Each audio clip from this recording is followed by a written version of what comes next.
Dear students, welcome back to my channel Sushmita SB. आप सभी का बहुत बहुत स्वागत करती हूँ आपके अपने चैनल सुष्मिता एसबी पे। तो क्लास 8 आज मैं आपके लिए लेकर के आ गई हूँ मॉडल क्वेश्चन पेपर, हिंदी का मॉडल क्वेश्चन पेपर आज मैं आप लोगों के साथ डिस्कस करने वाली हूँ। तो वीडियो पर जो है एंड तक ज़रूर बने रहिए एंड जिन्होंने चैनल को अभी तक सब्सक्राइब नहीं किया है वो जल्दी से मेरे चैनल को सब्सक्राइब कर दे, लाइक कर दे और ज़्यादा से ज़्यादा अपने दोस्तों के बीच शेयर ज़रूर कर दे। एंड इसके पहले भी मैंने और भी मॉडल पेपर के क्वेश्चन आंसर का वीडियो जो है अपलोड करा है, आप लोगों के साथ डिस्कस किया, वो वीडियो अपलोड किया हुआ है। जिन्होंने अभी तक वो वीडियो नहीं देखा है वो जाकर जल्दी से जल्दी देख ले, क्योंकि 28 जनवरी को आप लोगों का एग्ज़ाम है। तो आप लोग बहुत अच्छे से रिवीजन में लग जाइए अभी से, ताकि आप लोगों को अच्छा मार्क्स आए। ठीक है, तो हम बढ़ते हैं क्वेश्चंस की तरफ। तो सबसे पहले तो यहाँ पे अपठित गद्यांश है आपका। ठीक है, अपठित गद्यांश पढ़ करके आपको आंसर देना है। तो यहाँ पे हम पढ़ लेते हैं। दीपावली भारत का एक प्रमुख त्यौहार है जिसे रोशनी का पर्व भी कहा जाता है।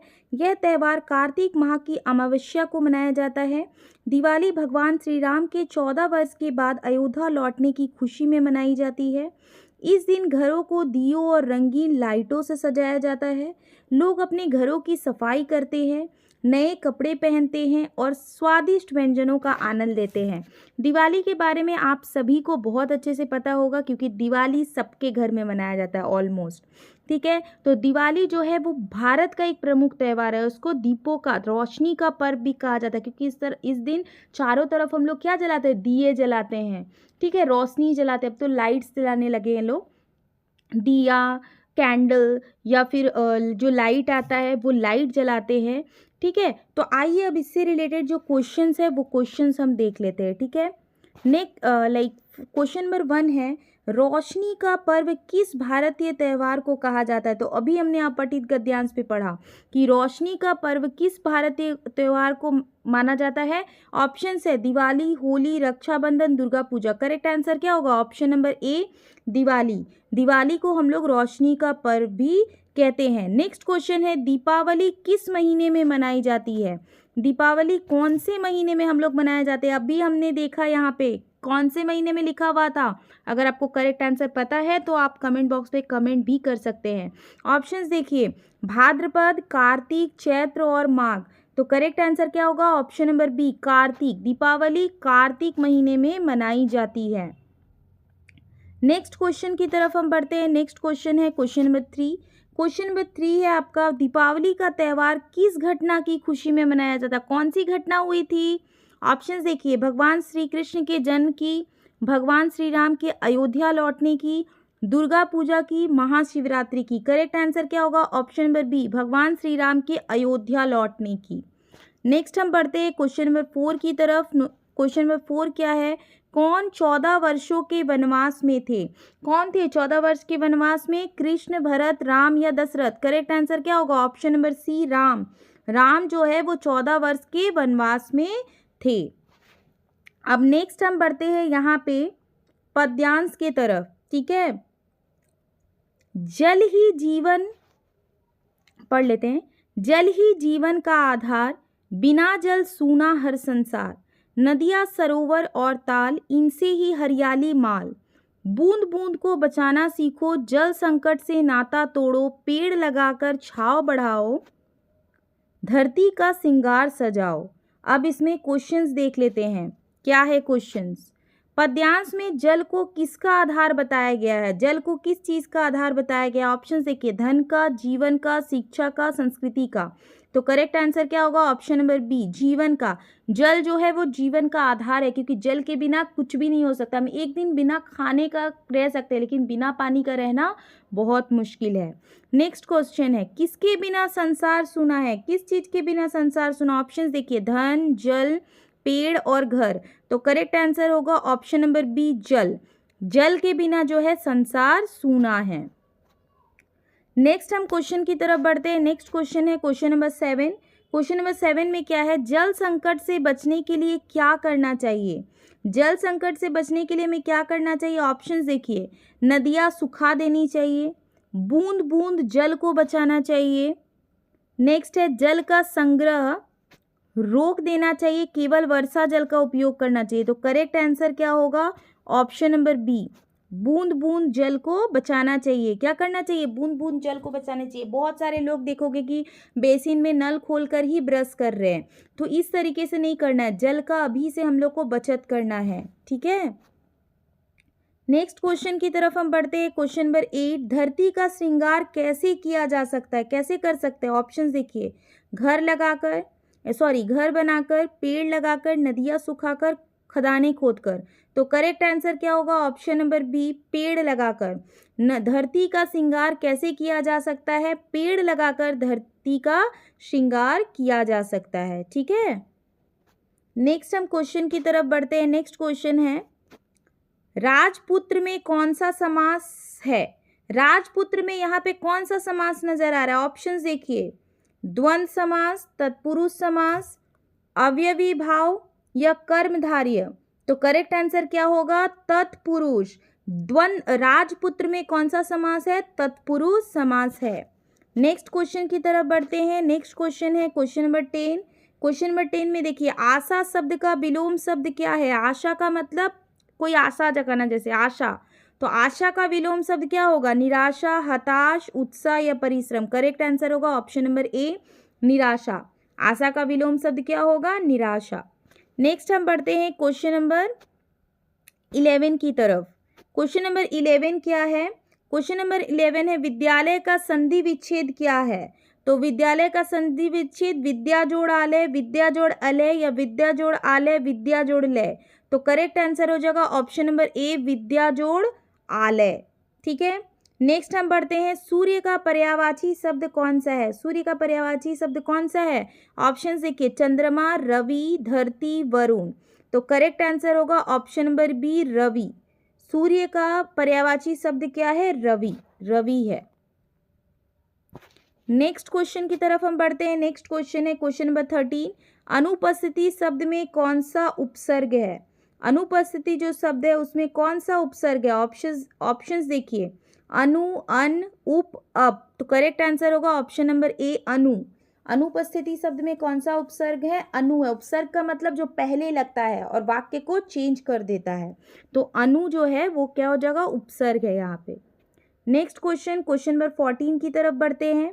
क्वेश्चन नंबर 14 है, 9 2 11 होना मुहावरे का सही अर्थ क्या है? बचपन से पढ़ते हुए आ रहे हो, 9 2 11 होने का क्या मतलब होता है? ऑप्शंस देख लीजिए यहाँ पे, गिनती करना, भाग जाना, संयोग होना, जोड़ना। तो करेक्ट आंसर क्या होगा? ऑप्शन नंबर बी, भाग जाना। 9 2 11 होने का मतलब क्या होता है? भाग जाना। नेक्स्ट हम बढ़ते हैं क्वेश्चन नंबर 15 की तरफ। 15 क्या है? पंकज का क्या अर्थ हो सकता है? पंकज का क्या अर्थ होता है? ऑप्शंस देखिए, चंद्रमा, सूर्य, कमल, तारा। करेक्ट आंसर क्या होगा? ऑप्शन नंबर सी, कमल। कमल को हम लोग पंकज भी कहते हैं। ये इसका क्या है? पर्यायवाची शब्द है। नेक्स्ट क्वेश्चन है, नायक का स्त्रीलिंग रूप क्या है? नायक का स्त्रीलिंग रूप क्या होगा? ऑप्शन देखिए, नायिका, नायकी, नायकानी, नायिका। करेक्ट आंसर क्या होगा? नायिका। नायक का स्त्रीलिंग है नायिका। क्वेश्चन नंबर 17 देखते हैं। क्वेश्चन नंबर 17 क्या है? गंगा नदी बहुत पवित्र है, इस वाक्य में जातिवाचक संज्ञा शब्द कौन सा है? गंगा नदी बहुत पवित्र है, इस शब्द में जातिवाचक संज्ञा कौन सा शब्द है? ऑप्शंस देख लीजिए, गंगा, नदी, पवित्र या बहुत। तो करेक्ट आंसर क्या हो जाएगा? ऑप्शन नंबर बी, नदी। नदी जो है वो जातिवाचक संज्ञा है यहाँ पे। नेक्स्ट क्वेश्चन 18 नंबर, उसने मुझसे मदद मांगी, इस वाक्य में उसने कैसा शब्द है? कैसा शब्द है? ऑप्शन देखिए, संज्ञा, क्रिया, सर्वनाम या कर्म। तो कौन सा शब्द होगा यहाँ पे? करेक्ट आंसर हो जाएगा ऑप्शन नंबर सी, सर्वनाम। उसने क्या है? सर्वनाम है। नेक्स्ट क्वेश्चन, क्वेश्चन नंबर 19 देखो, तुम बहुत अच्छा गाते हो, इस वाक्य में कौन सा शब्द क्रिया का बोध कराता है? कौन सा शब्द क्रिया का बोध कराता है? ऑप्शन देखिए, तुम, बहुत, गाते, अच्छा। करेक्ट आंसर क्या होगा? ऑप्शन नंबर सी, गाते। तुम बहुत अच्छा गाते हो। तो यहाँ पे ऑप्शन नंबर सी जो है वो क्रिया का बोध कराता है। अगर लड़की होती तो क्या बोलते? गाती हो, तुम बहुत अच्छा गाती हो, ठीक है। ये क्रिया का बात पूछा है आप लोग से, स्त्रीलिंग और पुरुष ये सब नहीं पूछा है, आपको बताना है क्रिया का, तो यहाँ पे गाते ही होगा। ठीक है, option number C. Next question की तरफ हम बढ़ते हैं। नेक्स्ट क्वेश्चन है क्वेश्चन नंबर 20 में वाक्य में संख्यावाची विशेषण शब्द का चयन करें। वह एक समझदार लड़का है। यहाँ पे संख्यावाची शब्द का चयन करना है। ऑप्शंस देखिए, वह लड़का, समझदार, एक। तो करेक्ट आंसर क्या होगा? एक। एक जो है वो क्या बता रहा है? संख्या। तो यहाँ पे संख्यावाची सर्वनाम कौन है? यहाँ पे ऑप्शन नंबर डी सही हो जाएगा। नेक्स्ट हम बढ़ते हैं क्वेश्चन नंबर 21 की तरफ। अब यहाँ पे भी जो है गद्यांश है, पाठ्य पुस्तक से पठित है ये वाला। ठीक है, बस सचमुच चल पड़ी और हमें लगा कि यह गांधी जी के असहयोग और सविनय अवज्ञा आंदोलनों के वक्त अवश्य जवान रही होगी। उसे ट्रेनिंग मिल चुकी थी, हर हिस्सा दूसरे से असहयोग कर रहा था। पूरी बस सविनय अवज्ञा आंदोलन के दौर से गुजर रही थी। सीट का बॉडी से असहयोग चल रहा था। कभी लगता सीट बॉडी को छोड़कर आगे निकल गई है, कभी लगता कि सीट को छोड़कर बॉडी आगे भागी जा रही है। 8-10 मील चलने पर सारे भेदभाव मिट गए। यह समझ में नहीं आता था कि सीट पर हम बैठे हैं या सीट हम पर बैठी है। ठीक है, अब क्वेश्चंस की तरफ आते हैं। क्वेश्चंस देखिए।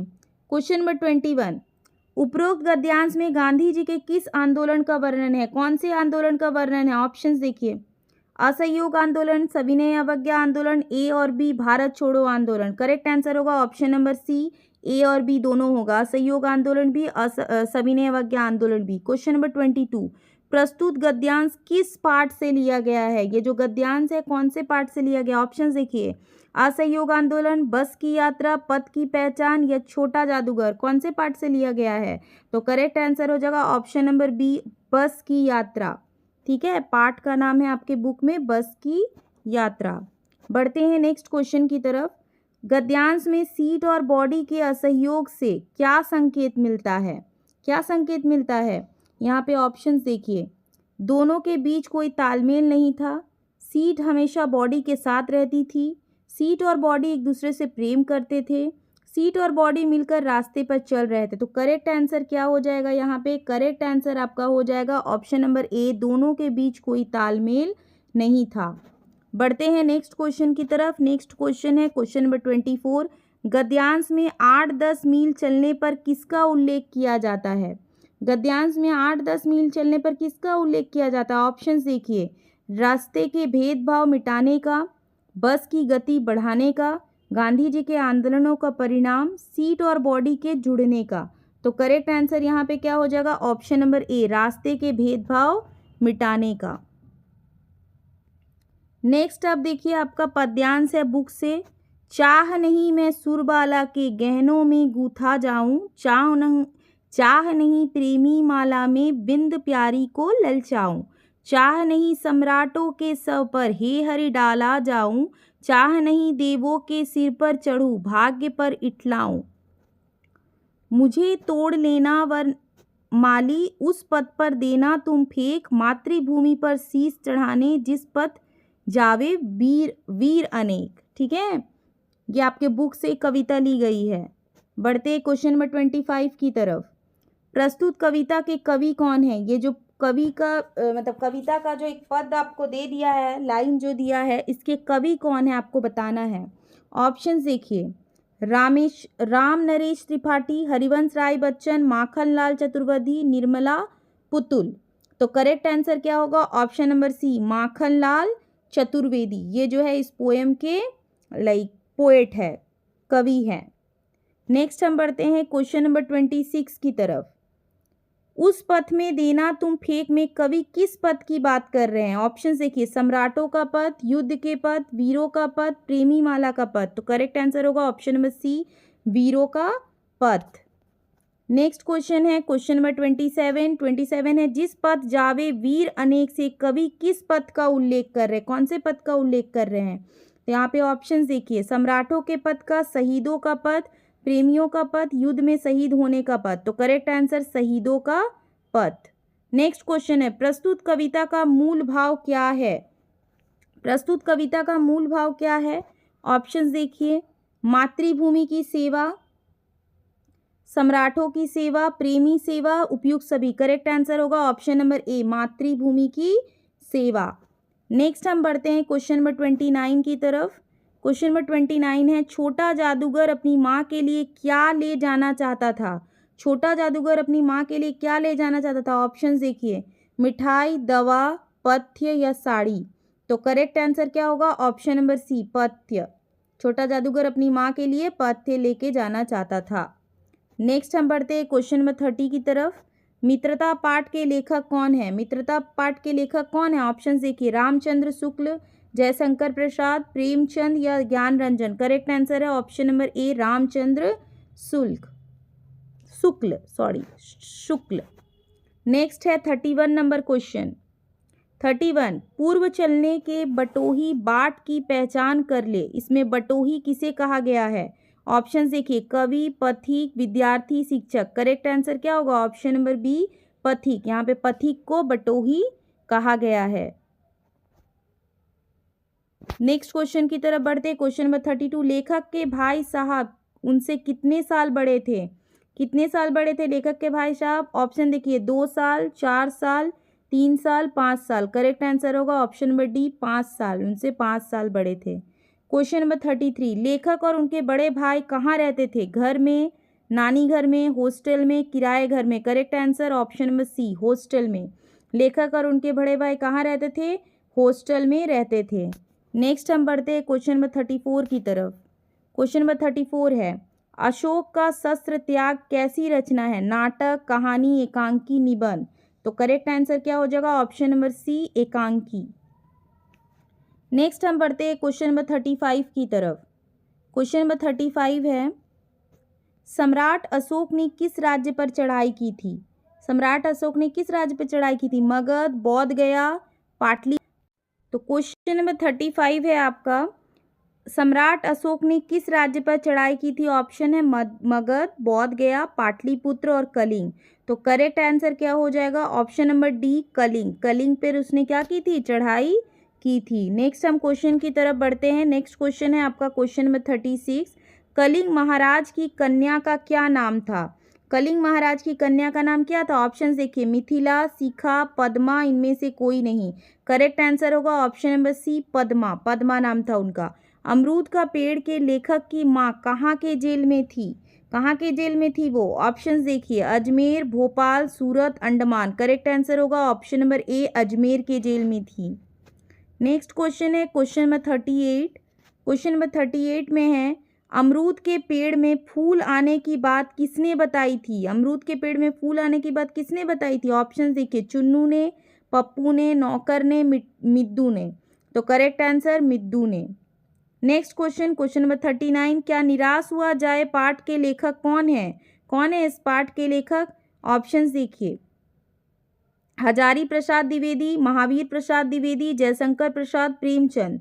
तो करेक्ट आंसर होगा ऑप्शन नंबर ए, हजारी प्रसाद द्विवेदी। आंसर को एकदम रट लीजिए, बहुत अच्छे से याद कर लीजिए, क्योंकि ये मॉडल क्वेश्चन पेपर है, एग्जाम होने से पहले आया है, तो कुछ ना कुछ क्वेश्चंस तो इसमें से आएंगे ही आएंगे। ठीक है। नेक्स्ट क्वेश्चन, क्या निराश हुआ जाए पाठ में बस का कंडक्टर साइकिल से कहाँ चला गया?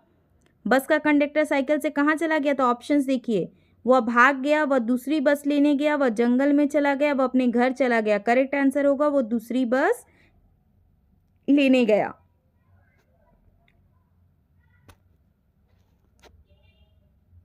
नेक्स्ट क्वेश्चन है क्वेश्चन नंबर 41, रामचरितमानस के रचयिता कौन है? रामचरितमानस के रचयिता कौन है? ऑप्शंस देखिए, तुलसीदास, सूरदास, कबीर और जयसी। कौन है? तो करेक्ट आंसर होगा ऑप्शन नंबर ए, तुलसीदास। रामचरितमानस के रचयिता हैं तुलसीदास जी। नेक्स्ट क्वेश्चन है, जयपाल सिंह मुंडा का जन्म किस गांव में हुआ था? जयपाल सिंह मुंडा का जन्म किस राज्य में हुआ था? ऑप्शन देखिए, तोरपा, खूंटी, तपकरा या सिमडेगा। तो करेक्ट आंसर क्या हो जाएगा? करेक्ट आंसर होगा ऑप्शन नंबर सी, तपकरा। क्या हो जाएगा? तपकरा। जयपाल सिंह मुंडा का जो है जन्म जो है वो तपकरा गांव में हुआ था। बढ़ते हैं क्वेश्चन नंबर 43 की तरफ। क्वेश्चन नंबर 43 क्या है? बस की यात्रा पाठ कैसी रचना है?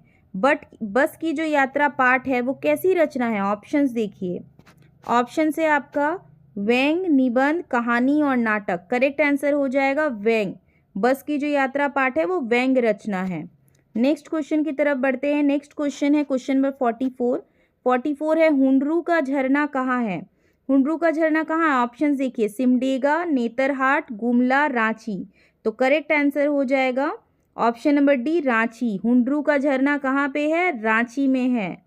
नेक्स्ट क्वेश्चन है 45। ये आप लोग जरूर से ज़रूर याद रखिएगा, रांची वाले।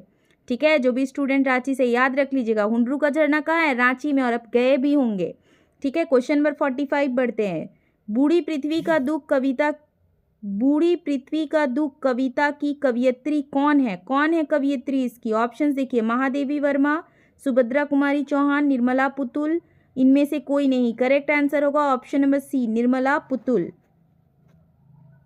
नेक्स्ट क्वेश्चन है क्वेश्चन नंबर 46।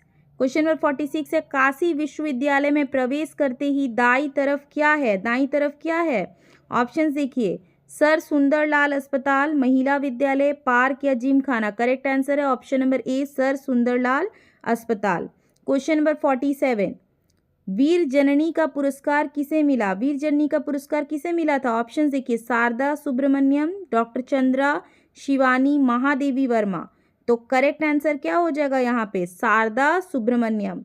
ठीक है, वीर जननी का पुरस्कार शारदा सुब्रमण्यम को मिला। नेक्स्ट है क्वेश्चन नंबर 48। क्वेश्चन नंबर 48 है किसकी बुआ आईएएस बन गई थी? किसकी बुआ बनी थी आईएएस? ऑप्शन देखिए, मीना, शिवानी, शुभांगी या कमला। तो करेक्ट आंसर होगा option number C, Shubhangi. Shubhangi की बुआ जो है आईएएस बन गई थी। नेक्स्ट क्वेश्चन है क्वेश्चन नंबर 49। बिहार के मधुबनी इलाके में अकाल कब हुआ था? कब हुआ था? ऑप्शन देखिए, 5वीं सदी, 3री सदी, 7वीं सदी, 6ठी सदी। करेक्ट आंसर होगा ऑप्शन नंबर डी, 6वीं सदी। बिहार के मधुबनी इलाके में अकाल 6वीं सदी में हुई थी। नेक्स्ट क्वेश्चन है क्वेश्चन नंबर 50। कौन से तालाब में लोग अपने अपने क्षेत्र का थोड़ा पानी लाकर मिला देते थे? कौन सा ऐसा तालाब था जहाँ पे लोग अपने अपने क्षेत्र का थोड़ा सा पानी लाकर मिला देते थे? यहाँ पे ऑप्शन है बिंदु सागर, कलिंग सागर, समर सागर और सूर सागर। करेक्ट आंसर होगा यहाँ पे ऑप्शन नंबर ए, बिंदु सागर। तो जितने भी टोटल 50 क्वेश्चंस हमने किए, ये मॉडल पेपर का क्वेश्चन है और वेरी वेरी इंपॉर्टेंट क्वेश्चन है। तो क्लास 8 इन क्वेश्चंस को बहुत अच्छे से आप कर ले, ताकि एग्जाम में अगर आपको ऐसा क्वेश्चन देखने को मिले तो आप बहुत अच्छे से इसको सॉल्व कर पाए। ठीक है, और जिन्होंने चैनल को अभी तक सब्सक्राइब नहीं किया वो जल्दी से चैनल को सब्सक्राइब कर दे, लाइक कर दे और अपने दोस्तों के बीच ज़्यादा से ज़्यादा शेयर कर दे। हम मिलते हैं नेक्स्ट वीडियो पे।